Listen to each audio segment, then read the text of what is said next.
성경 물음에 대한 물음. 이 코는 가톨릭 신자들이 신앙생활을 하며 느꼈던 성서적인 물음에 대해서 살펴보고 다시 한번 신자들에게 새로운 신앙적 물음을 던짐으로써 묵상해보는 시간입니다.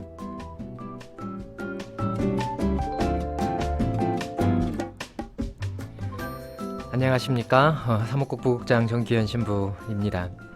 피치 못하게 지난주에 코로나로 인해서 한 주간 방송을 하지 못했습니다.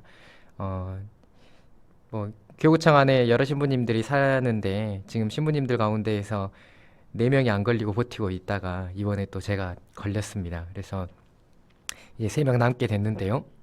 다행히 저는 후유증도 없고요. 굉장히 건강하게 이렇게 다시 방송을 하게 됐습니다. 지난주 금요일 오후에 격리가 풀렸지만 혹시 저를 만나는 분들이 감염이 위험이 있지 않을까 싶어서 지난주는 방송을 하지 못했습니다. 그래서 원래 게스트로 오시기로 했었던 이호진 신부님께서 방송을 대신 진행하셨는데요. 오늘도 이호진 신부님께서 함께 해주십니다. 어서 오십시오, 신부님.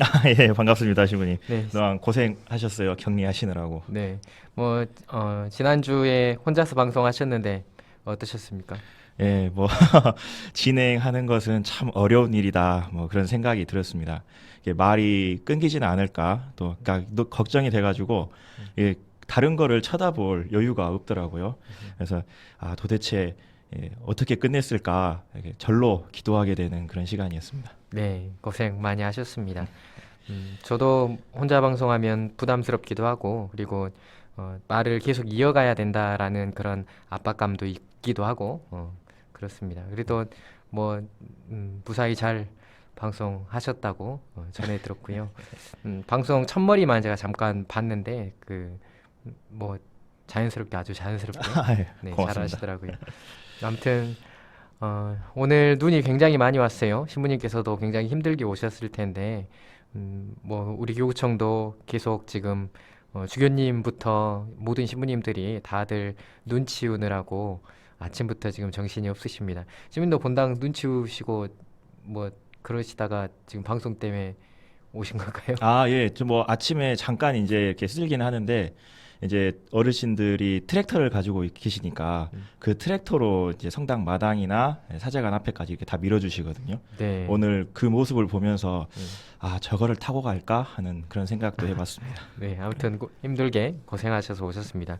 대치나 그래요. 저도 시골 본당 주임 신부 할 때 중장비를 가지고 계신 신자들이 농사지은 분들이 많으니까 이렇게 많이 도와주시고 치워주시고 그랬었어요. 맞아요. 그랬던 기억이 있네요. 장성은 또 눈이 많이 오잖아요. 네. 영광 한평 장성이 전라도 전남에서는 눈이 제일 많이 오는 지역이라고 하던데 아무튼 오시느라고 고생 많이 하셨습니다. 네.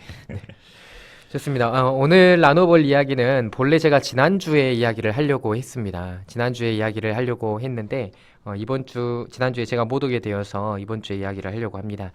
성탄이 맞이하기 전에 지금 이틀 앞으로 다가왔는데요. 성탄을 준비한 이 대림식 안에 우리가 실천적으로 어떤 변화를 만들어가야만 할까라는 고민들을 함께 하다가 제가 지난주 주일복음을 가지고 의로움에 대해서 요셉성인의 의로움에 대해서 이야기를 하려고 했었어요. 근데 그것을 이야기를 하지 못해서 오늘 그 이야기를 하려고 합니다. 공간복음 가운데에서 특별히 예수님의 탄생 예고설화라고 이야기를 하죠. 그 탄생 예고설화가 등장하고 있는 복음서는 마테오 복음서와 루카 복음서입니다. 마르코 복음은 예수님의 족보로 시작을 해서 세례를 받으시고 바로 복음서의 이야기가 시작된다라고 하면 요한 복음서는 아예 형식 자체가 좀 다르게 진행이 되지요. 대신에 이제 마테오와 루카 복음은 예수님의 탄생 예고설화 그리고 탄생설화가 등장을 하게 되는데 이 마테오 복음서가 보도하는 것과 루카 복음서가 보도하는 것이 그 내용상 조금 차이가 있습니다. 네, 그래서 저번 주 방송 때 한번 이제 차이에 대해서 완전히 이야기를 한 건 아니고 잠깐 언급한 적이 있었는데 이런 문자가 왔었어요. 그러니까 정확하게 지금 생각은 안 나는데 마국간과 구유에 대한 이야기가 내 복음서 모두에 있는 줄 알았다. 같다라는 그런 문자가 있었거든요. 그러니까 특별히 신경 써서 복음서들을 읽거나 또 공부한 사람이 아니고서는 아마 그 차이들이나 이런 것들을 느끼기가 조금 어렵지 않을까 그런 생각도 듭니다. 네, 그렇죠. 근데 이게 마테오복음서와 루카복음서에 예수님의 탄생 예고서라, 탄생서라, 그리고 루카복음서에는 특별히 유년서라까지 있죠. 이 설화들이 담겨 있는 의도와 목적, 그리고 그 근거에 대해서 우리가 조금 묵상을 해보면 흥미있고 재밌기도 할 겁니다. 뭐 독자가 누군가에 따라서, 그리고 공동체가 누구냐에 따라서, 그리고 그들이 가지고 있었던, 그 공동체가 가지고 있었던 문화와 그들이 가지고 있었던 인식에 대해서 우리가 조금 이해를 하면 이 차이점에 대해서 조금 더 생각을 해볼 수가 있게 되는데요. 아무튼 우리가 흔히 예수님의 탄생 예고서라라고 이야기를 했을 때 제일 먼저 떠올리는 것은 은총이 가득하신 마리아여 기뻐하여라, 주님께서 너와 함께 계시다 라는 이 말과 저는 주님의 종입니다, 말씀하신 대로 이루어지기를 바랍니다 라는 이 성모님의 고백에 대해서 우리가 많이 떠올립니다. 근데 이것은 루카복음의 이야기이고요. 탄생 예고, 가브리엘 천사가 나타나셔서 오셔서 예수님의 탄생을 예고한 대목에 마테오복음은 완전히 그 결을 다르게 하고 있어요. 그래서 근데 이 마테오복음은 그 루카복음에서 성모님에게 직접 나타나서 예수님의 탄생 예고에 대해서 이야기를 했다면 마테오복음은 요셉 성인의 꿈에 나타나서 이야기를 하고 있죠. 그래서 요셉의 의로움에 대해서 이 성경의 신약 성경에서 이야기하고 있는 의로움에 대해서 이야기할 때 굉장히 좋은 대목이다라고 저는 개인적으로 생각을 해요. 그래서 우리가 대림 4주간에 이 의로움에 대해서 구원의 보증이라고 할 수 있죠. 성경에서 이야기하고 있는 구원받은 사람들의 가장 특징적인 면이 의로움이라고 말할 수 있을 것이고, 이 의로움에 대해서 성경이 어떻게 설명을 하고 있는가라는 것을 탄생 예고서라, 지난주 주일 복음이었죠. 탄생 예고서라 안에 요셉의 의로움에 대해서 어떻게 설명을 하고 있는가라는 것을 생각하면서 함께 고민을 해보려고 합니다.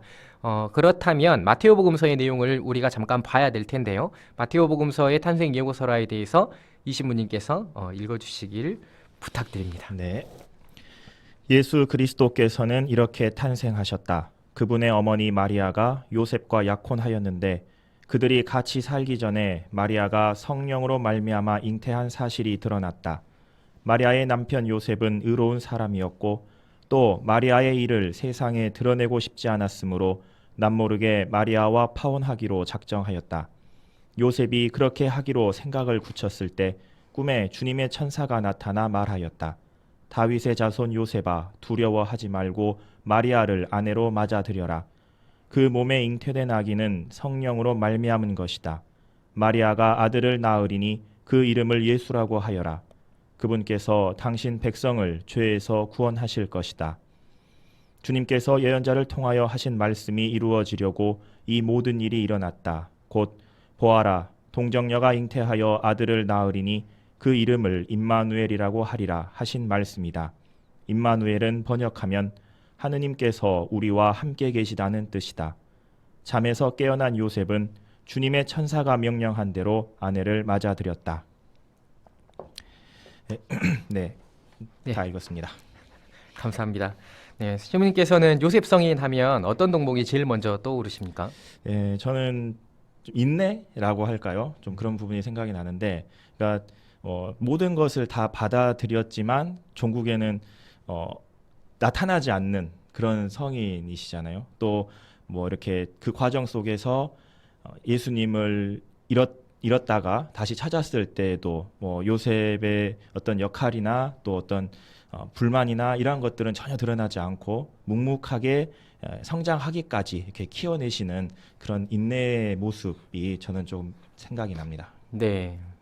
보통 우리가 성경에 등장하는 성인들을 보면 어떤 특정한 이미지와 함께 떠올리는 경우들이 굉장히 많습니다. 뭐 아브라함의 순종이라든지, 뭐 성모님도 역시 마찬가지로 뭐 순종이나 아니면 그 하느님께 대한 온전한 그 믿음이나 이런 것들을 함께 생각을 하면서 성인들을 떠올리죠. 성경에 등장하는 인물들을요. 근데 요셉 성인이라고 이야기를 하면 보통 일반적으로 많은 신자들이 의로움이라는 용어를 굉장히 많이 떠올려요. 의로운 사람이었다라는 하는 복음의 대목 때문이기도 할 것입니다. 의로움이라는 말을 굉장히 많이 떠올리게 되는데 복음에서 설명하고 있는 요셉의 의로움에 대해서 이야기를 하면서 우리가 진짜 성경에서 이야기하는 의로움이 뭘까에 대해 확장해서 고민하고 생각을 해보려고 합니다. 네. 그 요셉 하면 그러니까 말씀하신 것처럼 의로움에 대해서 이렇게 많이 생각들을 하시잖아요. 아마 그러니까 그 마테오 복음서의 이 구절 때문에 아마 더 그럴 영향이 클 건데, 그러니까 저는 마테오 복음서의 의로운 사람이었다라는 이 표현이 이 복음서를 쓴 이의 평가이지 않을까 그런 생각을 해봅니다. 그래서 이 요셉 성인의 의로움에 대해서 우리가 알고자 할 때 그 이후에 있었던 요셉 성인의 행동과 또 예수 그리스도의 가르침, 그러니까 복음서를 쓸 때 아마 그런 제자가 직접 썼거나 아니면 그 다른 이가 제자 이름을 빌려서 썼다라고 하는 것처럼 이렇게 그 예수님의 가르침에 대해서 함께 이렇게 같이 볼 때 그 요셉 성인의 의로움이 더 잘 드러나지 않는가 합니다. 그렇죠. 성경은 다 그런 식으로 봐야 돼요. 그러니까 뭐 쓰여진 시점이나 그리고 편집된 시점이나 그리고 그것을 해석하는 독자들을 향한 어떤 관점이나 그리고 지금의 시선 안에서 바라보는 거나 이것들 다 복합적으로 봐야 되고, 이 복합적으로 보는 가운데에서 해석의 여지들이 굉장히 많이 생겨나게 되며, 여기에서 요셉 성인이 기본적으로 성경의 저자가 바라보고 있는 관점 안에서 의로움을 품고 있었다라는 것이 분명한 사실이라는 것을 우리가 알게 되죠. 어떤 개념을 개념화할 때는, 성경에 나와 있는 것을 개념화할 때는 굉장히 다원적이고 폭넓게 해석을 해야만 하는 것이 맞습니다. 그래서 성경에 대해서 해석을 할 때는 언제나 그런 이야기들을 하지요. 뭐 흰색 바탕에 검정 글씨가 되어 있는데 그 검정 글씨 사이에 놓여 있는 흰색의 여백을 찾아내는 것, 이것이 바로 성경 해석의 묘미라고 이야기를 하는 거죠. 그러니까 요셉 성인의 의로움도 역시 마찬가지이죠. 문학적 상상력이 굉장히 많이 필요하고요. 그런 측면 안에서 이 의로움에 대해서 이야기를 해보려고 합니다. 요셉 성인의 의로움의 배경은 무엇이었을까라는 것에 대해서 간단하게 이야기를 해보면 요셉 성인 의로움의 배경은 기본적으로 성경은 이렇게 설명을 하고 있습니다. 마리아가 성모님께서 그 혼인을 하지 않은 채 임신한 사실을 알게 되었고, 이 사실을 사람들에게 알리고 싶지 않았기 때문에 남모르게 파혼하기로 작정하였다라고 이야기를 하고 있는 이 대목 앞에 요셉은 의로운 사람이었으므로 라고 이야기를 하고 있어요. 그러니까 요셉의 의로움의 배경을 남모르게, 이것을 사람들에게 알리고 싶지 않았기 때문에 남모르게 파혼하기로 작정하였다라는 것을 의로움의 근거처럼, 그 의로움을 설명할 수 있는 어떤 행위처럼 이야기를 하고 있다는 것이지요. 그런데 우리가 이것을 보면 조금 잘못 생각하고 있는 것들이 있어요. 이게 우리가 그래서 이 대목을 가지고 요셉의 의로움에 대해서 생각을 할 때 보통은 이렇게 이야기를 하거든요. 성모님께서 가지고 계시는 어떤 그 작은 불편함을 요셉 성인이 끌어안아주는 이런 모습들, 이 따뜻한 모습들이 의로움의 근거이다 라고 이해를 해요. 그렇게 이해를 하고 받아들이고 요셉의 의로움은 성모님에 대한 특별한 배려에서 나온 것이다 라고 생각을 하고는 한다는 것이지요. 그런데 이게 그렇지가 않습니다. 사실 구약 성경을 보면 가늠한 여인들은 돌에 맞아 죽어야만 하지요. 돌에 맞아 죽어야만 하는 율법 규정이 존재를 하고, 그렇다는 것은 성모님도 역시 마찬가지입니다. 이 대목쯤 이야기를 하면 사람들은 이렇게 물어봐요, 저한테. 아니, 성모님은 요셉 성인하고 약혼한 처지였는데 그게 가늠이 됩니까? 라는 질문을 해요. 그런데 그렇지가 않습니다. 구약의 문화 안에서 이스라엘 민족들은 약혼이나 혼인이나 똑같은 율법의 규정을 받습니다. 그러니까 약혼도 역시 혼인과 마찬가지라는 거예요. 법적 구속력을 가지고 있다는 것이죠. 그래서 요셉 성인과 약혼을 한 상태에서 요셉 성인과 잠자리를 하지 않았는데 아이를 가졌다라는 것은 가늠의 죄에 해당하는 것입니다. 그래서 파혼하기로 작정하였다라는 이 대목은 사실 요셉 성인의 의로움을 온전히 잘 설명하는 대목이 아니라는 것이지요. 파혼하기로 작정하였다라는 것은 요셉 성인은 성모님께서 돌에 맞아 죽을 수도 있다라는 것을 인정하고 있고 받아들이면서도 파혼하기로 작정하였다라는 것을 우리가 알아두어야만 해요. 물론 특별한 배려의 마음이 녹아 있습니다. 사람들에게 알리고 싶지 않았으므로 난모르게라는 이런 대목을 남겨두면서 요셉 성인이 가지고 있는 성모님에 대한 애정을 표현하고 있습니다. 하지만 결론적으로 의로움을 설명하기에 온전하지 않은 문장이 바로 지금 이 대목 안에서의 파혼하기로 작정한 이 모습이라고 보면 되는 것이지요. 것이죠. 그러면 요셉 성인의 의로움, 성경이 설명하는 요셉 성인의 의로움은 도대체 어디에서 비롯된 것인가 라는 것을 우리가 총체적으로 봐야만 한다라고 말씀을 드릴 수 있고요. 그 총체적인 의로움에 대해서 지금 우리가 함께 생각을 해보려고 하는 것입니다. 네, 그러니까 말씀하신 것처럼 그 너무 그러니까 단순하게 그냥 마치 그 모습 자체가 하느님의 사랑인 것처럼 이렇게 오해할 수 있는 여지가 분명히 그 안에 이제 있는 것이고, 좀 덧붙이자면 이제 그 오늘날의 어떤 시선으로 그 혼인과 약혼의 개념을 봤을 때에는 조금 이 부분을 이해하기가 좀 어려울 수 있겠다 하는 그런 생각을 해봅니다. 네. 네, 좋습니다. 그래요.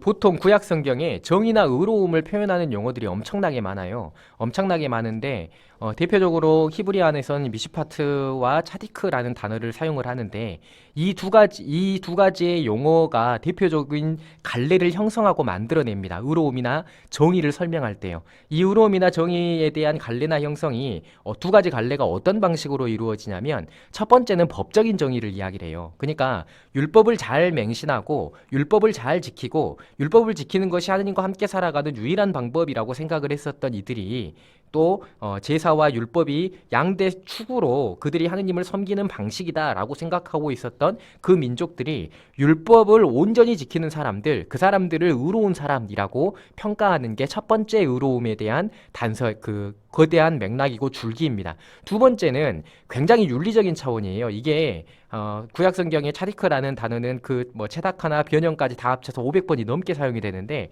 이 용어는 굉장히 해석하기가 어려운 용어입니다. 근데 이게 윤리적인 차원이기도 하고 관계적인 차원이기도 하다라고 말씀을 드릴 수가 있어요. 그러니까 법적인 어떤 법을 잘 지키고 법적인 테두리 안에 잘 머물러 있는 것, 이것을 정의롭다라고 이야기하는 한 측면이 있는가 반면에 하느님과의 관계 안에서 윤리적인 덕목으로서 보편적인 상식적인 그러한 다른 사람을 향한 선을 베풀어내는 그런 행위들, 이런 것들을 포함한 그 삶의 모습들을 갖춘 사람들에게 의롭다라고 이야기를 한다는 것이지요. 그렇게 요셉의 의로움에 대해서 우리가 생각을 해봐야만 하고, 이 거대한 물줄기 가운데에서 우리가 첫 번째 문장에서 파혼하기로 작정하였다라는 이 문장 안에서의 의로움은 법적인 의로움이라고 볼 수가 있어요. 요셉이 자기랑 잠자리하지 않은 여인이 임신한 것에 대해서 남모르게 파혼하기로 작정을 한 것, 이것은 법적인 차원에서의 의로움이라고 볼 수 있다는 것이죠. 근데 진짜 요셉의 의로움에 대한 것은 그 바로 다음 대목에서 밝혀집니다. 요셉은 꿈에 가브리엘 천사를 만나게 되죠. 꿈을 꿨는데 가브리엘 천사가 나타나요. 그래서 요셉에게 성모님의 뱃속에 있는 아이에 대해서 성령으로 말미암은 잉태라는 것을, 그리고 그 아이가 모든 사람들을 구원하는 그 구원자가 될 것이라는 것을, 그리고 예수라는 이름을 지으라는 것을 꿈에서 가브리엘 천사를 통해서 전해 듣게 되는 거죠. 그 꿈에서 전해 듣고 난 다음에 요셉이 했었던 선택은 마리아를 아내로 맞아들인 것이었죠.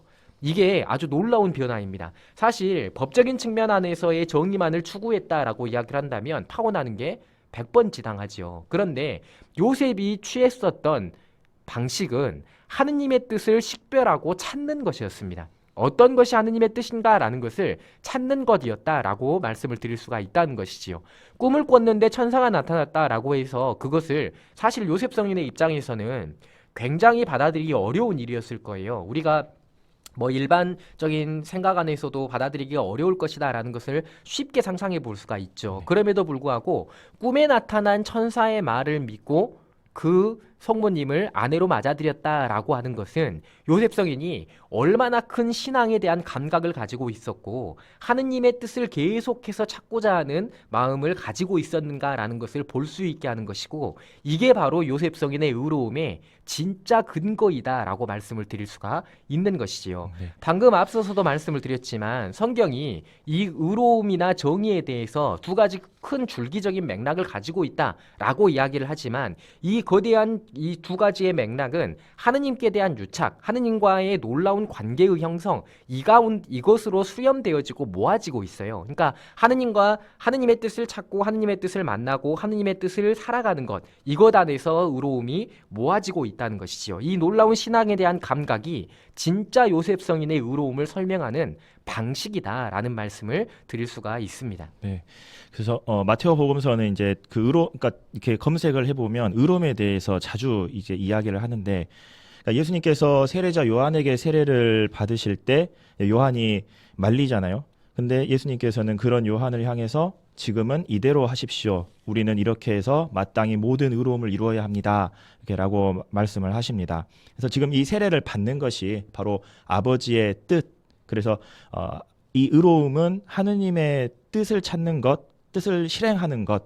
그래서 이렇게 볼 수 있고, 또 산상설교 중에 보면 참행복 선언에서 이제 그런 얘기들을 하잖아요. 마테오복음서 7장 21절에서 23절을 또 보면 주님의 뜻을 실천해야 한다는 그 가르침에서 예수님께서는 하늘에 계신 내 아버지의 뜻을 실행하는 이가 하늘나라에 들어간다 이렇게 말씀을 하시는데, 그렇다고 했을 때 결국 의로움이란 뭐 법적 윤리적 차원의 정의도 있겠지만 마테오 복음서를 쓴 사람은 이제 요셉의 의로움을 그 하느님의 뜻을 실천했다는 것, 그래서 그렇게 그 뜻을 찾고 받아들였다라는 점에서 이 요셉의 의로움을 이렇게 찾았다고 할 수가 있겠죠.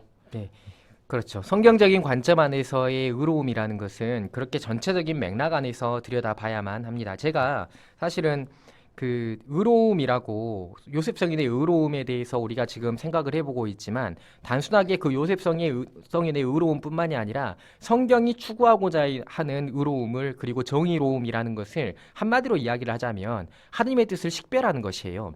하느님의 뜻을 식별하는 것이 쉽지가 않고, 하느님의 뜻이 어떤 것인가라는 것을 알지 못하기에 우리가 지금 시노달리타스의 여정을 가고 있는 것이다 라고 말할 수 있는 것처럼, 이 하느님의 뜻을 식별하고 찾아내는 것, 이것이야말로 진짜 의로움의 근거이고, 제가 이 의로움에 대해서 이야기를 할 때마다 생각나는 성경의 구절이 한 군데가 있습니다. 그게 창세기 안에 아브라함이 그 소돔과 고모라를 멸망시키는 그 장면 안에서의 이야기였는데, 의로운 사람을 찾고자 하지요. 그러니까 소돔과 고모라를 멸망시키기 전에 천사가 아브라함에게 소돔과 고모라를 멸망시킨다라고 이야기를 저기 안에는 의로운 사람이 단 한 사람도 없다. 거기에 룻이 살고 있었는데요. 한 사람도 없다라고 이야기를 하고, 그렇지 않다고, 저 안에 의로운 사람이 50명이 있으면 멸망시키겠습니까? 라고 아브라함이 묻고, 아니다. 그러면 멸망시키지 않겠다. 그럼 45명이 있으면 묻고, 또 40명이 있으면 묻고, 5명씩 내려가다가 10명까지 내려가게 되죠. 이렇게 과정 가운데에서 아브라함이 했었던 것은 이 의로운 사람들을 찾는 그 과정 안에서 하느님의 행위와 하느님의 심판과 하느님의 선택에 대해서 계속해서 하느님의 뜻을 다시 한번 되묻고 있다는 것이지요. 계속 이 되묻는 과정 가운데에서 하느님의 뜻을 찾아내는 것, 이것이야말로 진짜 의로움을 설명하고자 하는 성경의 방식이다라고 말씀을 드릴 수가 있는 것이죠. 우리가 하느님의 뜻을 온전히 알 수 없지만, 알 수 없기에 더욱더 하느님의 뜻을 열심히 물어야만 한다라는 말씀을 드리고 싶은 것입니다. 네. 그래서 우리가 기도해야 하는 것이죠. 하느님의 뜻을 가장 잘 찾고 들을 수 있는 그 시간이, 그 장소가 바로 기도이지 않을까, 그런 생각을 합니다.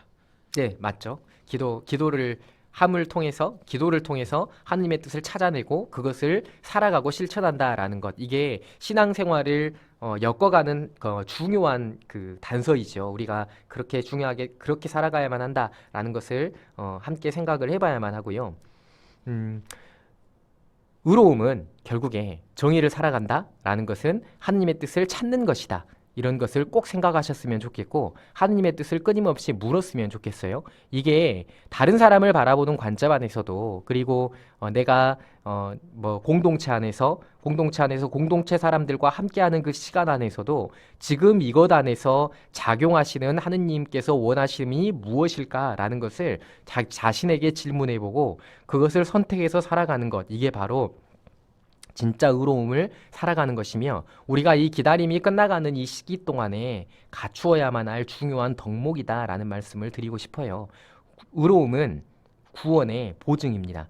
구원받은 사람들의 특성이기도 하며 의로움은 구원의 보증이지요. 그래서 바오로 사도는 의로움을 그렇게 열심히 강조를 했습니다. 믿음을 통해서 얻게 되는 그 의로움에 대해서. 믿음을 통해서 얻게 되는 의로움이라는 것도 역시 마찬가지로 우리가 하느님을 찾고 하느님의 뜻을 발견하고자 하는 그 노력 속에 이루어질 수 있는 중요한 그리스도인들의 신앙덕이다라는 말씀을 꼭 드리고 싶습니다.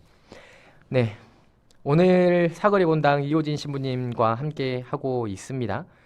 성탄이 이제 이틀 남았죠. 네, 금방입니다 이제. 네, 성탄 뭐 본당에서 이제 내일 미사도 해야 되고 할 텐데 신자들에게 성탄을 맞이해서 묵상해봤으면 또 생각해봤으면 하는 게 있나요? 네, 저는 두려워하지 말라라는 말씀을 좀 깊이 묵상해 보면 좋겠습니다. 그러니까 뭐 성모님께도 그랬고 요셉 성인에게도 그랬던 것처럼 항상 두려워하지 말라라는 말씀을 하시잖아요. 임마누엘, 주님께서 우리와 함께 계시다. 그렇기 때문에 우리가 마주하게 되는 많은 어떤 두려움들을 주님과 함께 할 때 잘 견뎌내고 또 이겨낼 수 있지 않을까 싶습니다. 네. 성탄이 매년 돌아오고 우리가 반복적으로 부활도 마찬가지지만 전례의 주기에 따라서 계속해서 성탄을 맞이하게 되는데 성탄 때마다 우리는 기다림의 시기를 살게 되고 그때마다 우리는 회개의 시기를 살아야 된다고 이야기를 하고 신자들은 이런 것들이 지쳐서 매번 똑같이 그 움직이는 이 대림 시기에 대한 것도 굉장히 많이 생각을 해보게 될 것 같아요. 뭐 40년, 50년 된 그런 신자들은 뭐 40번, 50번 이렇게 대림 그렇죠. 시기를 보낸 거 아니에요? 네, 그렇죠. 그런 신자들에게 이 진짜 그 성탄을 맞이하는 올해 성탄을 맞이하는 그 마음에 대해서 한 말씀 해주신다면. 아, 네. 어쩌면 2000년도 전에 일어났던 그 사건은 이제 그 한 번의 사건으로 끝나는 게 아니라 지금도 계속해서 일어나고 있는 반복되는 사건이고 또 내 밖에서 일어나는 그래서 나와 무관한 그런 일이 아니라 내 안에서 끊임없이 일어나는 그런 탄생이고 사건이기 때문에 그래서 늘 주님께 내 안에 자리를 내어드린다라는 그런 마음으로 또 다가오는 성탄을 맞이하게 된다면 또 기쁨으로 맞이할 수 있지 않을까 싶습니다. 네, 감사합니다. 저는 그렇게 생각을 해요. 우리가 두 가지의 기다림을 항상 하고 있다고 하잖아요. 예수님께서 완성의 날 다시 오시는 것, 그리고 그 2000년 전에 오셨던 그 예수님의 기다림, 예수님의 오심의 태어남에 대해서 우리가 이 기다림의 두 가지의 기다림의 시기를 보내고 있는데 매번 대림 시기마다 똑같은 시간들이 반복된다라고 할지라도 우리의 변화는 끝이 없습니다. 우리가 오늘 그 반걸음만큼 갔던 내가 내년에는 한 걸음을 더 갈 수 있는 이런 회개의 변화를 위해서 우리의 이 기다림의 시기들을 잘 보냈으면 좋겠고 오늘 말씀드린 이 요셉의 의로움에 대해서 묵상을 해보시면서 끊임없이 하느님의 뜻을 묻는 그런 작업들 그리고 그런 신앙의 마음가짐들을 가지셨으면 좋겠다라는 말씀을 드립니다. 네, 문자 몇 개 읽어볼까요? 아, 제가요? 네. 아, 네. 섬 아저씨님께서 눈이 많이 오는데 신부님들 오늘 또 생방송 하시는군요. 규현 신부님 건강한 모습에서 좋아요. 방송 끝나면 다른 곳 가지 말고 바로 오세요. 3시 20분에 눈 치워야죠 하신 거 보니까 아마 네. 제가 누군지 정확히 알고 있습니다. 네네. 이창훈 신부님이시고 아, 이창훈 신부님께서 3시 20분 오늘 그 점심 먹는데 네. 대주교님께서 3시 20분에 눈 치우자라고 말씀을 하셨거든요. 그래서 그 이야기를 하는 것 같습니다. 예, 꼭 3시 20분 전엔 가겠습니다. 내기의 캔디님께서 말씀하셨습니다. 세례를 받고 나서 이런저런 교육이나 강의를 찾아 듣곤 했는데 20년이 넘어가니까 열정이 많이 사라졌습니다. 금요일 신부님의 물음을 들으면서 성서 곳곳의 내용들을 듣게 되어 좋습니다. 듣고 있다 보면 빠지게 되네요. 화이팅입니다. 라고 남겨주셨습니다. 감사드립니다. 하나 더 읽어주시겠습니까? 네. 정은희님께서 정규현 신부님, 이호진 신부님과 함께 진행하시니 푸근한 마음으로 꽉 찬 느낌 좋으네요. 성탄 축하드립니다. 네, 성탄 미리 축하드립니다. 네, 감사합니다. 제 건강을 걱정해 주시는 장진숙 자매님께도 감사드리고요. 네, 신부님과는 3주 동안 함께 했는데 마지막으로 뭐 소감 한마디 해주실래요? 네. 방송하신. 아, 네. 뭐 새로운 경험이었습니다. 뭐 네. 중간에 이렇게 진행도 해보는 그런 다시 없을 경험이지 않을까 싶고요. 저 유익한 시간이었고 또 좀 더 주님과 함께하는 더 그래서 또 기도하는 그런 시간이었습니다. 네, 감사드립니다. 저도 신부님하고 함께해서 좋았고요. 좋은 성탄 맞이하셨으면 좋겠다라는 말씀 드리고 싶고 신청곡 있으십니까? 네. 이제 곧 성탄 대축일이죠. 그래서 아이유의 미리 메리 크리스마스로 미리 성탄 인사를 드리고 싶습니다. 성탄 대축일 기쁨으로 잘 맞이하시고 2023년도 주님 은총 가득한 한 해 보내시기 바랍니다. 네, 감사합니다. 모두 좋고 기쁜 성탄 맞이하시길 바라고요. 화이트 크리스마스가 의도치 않게 된 것 같네요. 그렇네요. 네, 행복한 따뜻한 그런 성탄 맞이하시기를 바랍니다. 신부님과 아쉽지만 여기서 인사 나누도록 하고요. 오늘도 좋은 말씀 감사드립니다. 그러면 이 신부님께서 신청하신 아이유의 미리 메리 크리스마스 듣겠습니다.